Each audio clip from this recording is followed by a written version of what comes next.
तो मुख्तार अंसारी का आतंक ऐसा था कि उसके खिलाफ कोई बोलने की हिम्मत नहीं करता था, और अगर कोई हिम्मत दिखाता था तो या तो उसको कत्ल कर दिया जाता था या फिर डरा धमकाकर उसको चुप करा दिया जाता था। यही वजह है कि 60 से ज्यादा मामले दर्ज होने के बाद भी इस व्यक्ति को सजा नहीं हो रही थी। उत्तर प्रदेश में सरकार जब बदली तब जाकर इसकी उल्टी गिनती शुरू हुई। योगी आदित्यनाथ की सरकार ने पहले तो उसे पंजाब की रोपड़ जेल से यूपी की जेल में शिफ्ट कराया।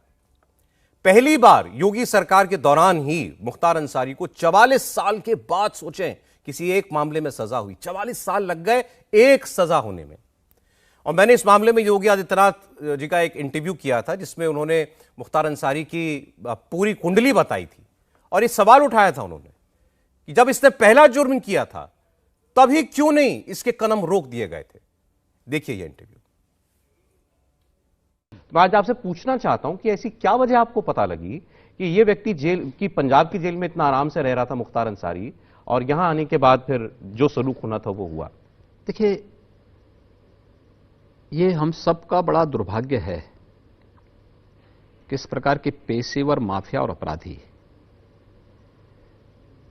किसी न किसी रूप में सत्ता का संरक्षण प्राप्त कर लिया करते थे। मुख्तार अंसारी ने पहला अपराध 1978 में किया था, और 1978 से लेकर के लगातार अपराध करता रहा। आज भी उस पर 54 से लेकर 58 मामले अलग अलग थाना क्षेत्र में उत्तर प्रदेश के अंदर दर्ज हैं। पहली बार 44 वर्ष के बाद पहली बार उस माफिया को सजा हुई है। एक लोअर कोर्ट से हुई है, एक मामले में, दो मामलों में लोअर कोर्ट से हुई है, और एक मामले में हाई कोर्ट से हुई है।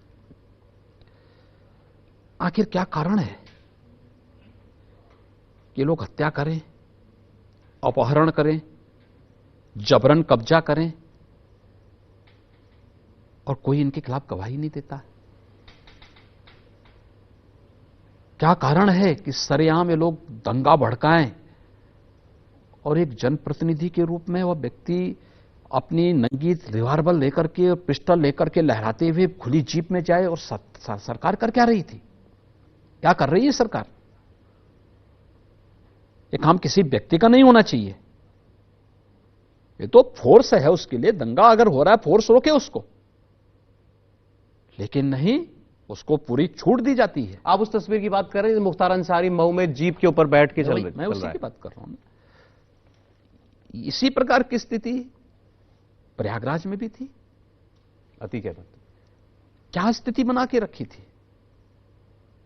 सैकड़ों एकड़ शासन की भूमि को, विकास प्राधिकरण की भूमि को कब्जा करके वो कॉलोनी बसाया जा रहा है।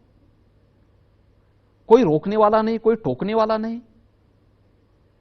अपराध पे अपराध किए जा रहे थे, यानी कहीं भी कोई उसके खिलाफ बोलने वाला नहीं। आखिर किसी को तो स्टैंड लेना पड़ेगा। और कब तक चलेगी अराजकता? एक व्यक्ति के लिए हम 25 करोड़ आबादी के जीवन को दांव में लगा दें? ये नहीं हो सकता। हमारे लिए उत्तर प्रदेश की जनता महत्वपूर्ण थी, और इसलिए हम लोगों ने कहा कि नहीं, अगर इन माफियाओं से हम सख्ती से निपटेंगे नहीं तो 25 करोड़ प्रदेश की जनता के हितों के लिए फिर हम कुछ भी करने में सफल नहीं होंगे। और उत्तर प्रदेश के परसेप्शन को तो बदलना ही पड़ेगा। प्रदेश में कानून का राज होगा, उत्तर प्रदेश दंगा मुक्त होगा, बिना भेदभाव के शासन की योजना जब हर जाति, मत और मजहब के लोगों को मिल रहा है, किसी के पर्व और त्योहार में किसी प्रकार का डिस्टर्बेंस नहीं है, सबको फ्रीडम है हर प्रकार की, तो फिर अराजकता फैलाने की और दंगा करने की छूट भी किसी को नहीं देंगे। और हम लोगों ने पहले दिन सब पे बराबर लागू किया, और कानून आज भी प्रदेश के अंदर सब पे बराबर लागू होता है। इसके लिए आपको कोई, खासकर पुलिस महकमे में कोई बदलाव करना पड़ा? पुलिस को कोई खास निर्देश देने पड़े? देखिए, फोर्स वही है, लेकिन हां, पुलिस में हमने व्यापक रिफॉर्म की है। पुलिस आधुनिकीकरण के लिए कदम बढ़ाए। उत्तर प्रदेश पुलिस को तकनीकी दृष्टि से सक्षम बनाया। हमने पुलिस भर्ती की प्रक्रिया को पारदर्शी तरीके से संपन्न किया। 1,60,000 पुलिस की भर्ती को किया था और प्रदेश के सभी 60 जनपदों से उसमें भर्ती हुई।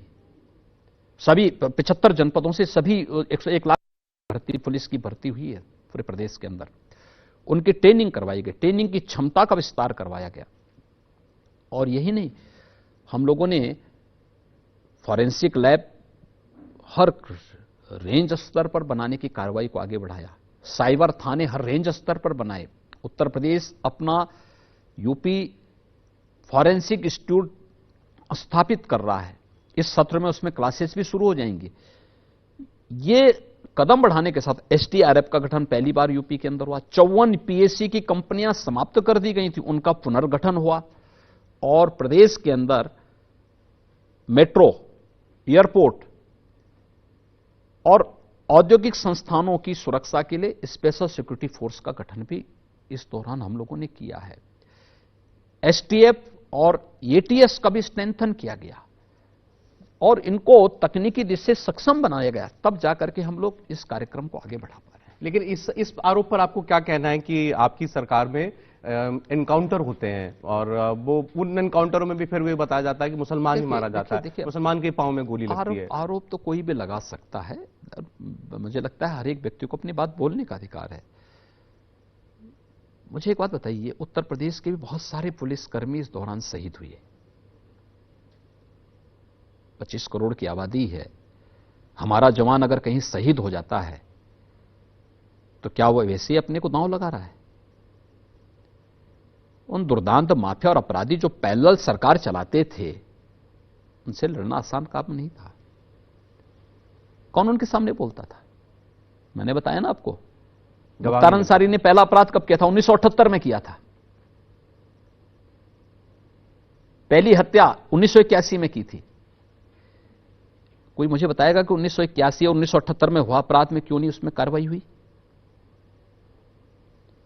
क्यों नहीं उसके बाद लगातार उस पर शिकंजा कसा गया? वो हत्या पे हत्या करता गया, अपराध करता गया। कैसे वो एमएलए हो गया?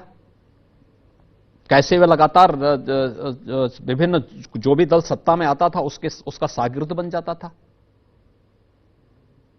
कोई बात तो रही होगी ना कहीं कोई संरक्षण तो रहा होगा ना। जाहिर ये चीजें दिखाती हैं कि एजेंडा हमारा क्या है। इन माफियाओं को बचाना, इन संगठित गिरोहों के संचालकों को बचाना है, या फिर उत्तर प्रदेश की 20, 22 या 25 करोड़ आबादी के हितों को संरक्षण देते हुए यहां के किसानों के लिए, यहां के नौजवानों के लिए, यहां की बहन बेटियों के लिए हमें कुछ करना है। अगर गांव, गरीब, किसान, नौजवान, महिलाएं ये सभी एजेंडे के हिस्से होते तो मुख्तार और अतीक अहमद जैसे माफिया नहीं पैदा होते, कतई नहीं पैदा हो सकते थे। क्योंकि ये हमेशा विकास के मार्ग में के बैरियर रहेंगे, हमेशा किसी भी राज्य के लिए और किसी भी व्यवस्था के लिए एक चुनौती बने रहेंगे। और हमें हर हार में इस प्रकार की किसी भी कुप्रथा को, माफिया किसी भी प्रवृत्ति का हो और किसी भी रूप में हो, उसको नकारना चाहिए, उसके खिलाफ मोर्चा लेना चाहिए।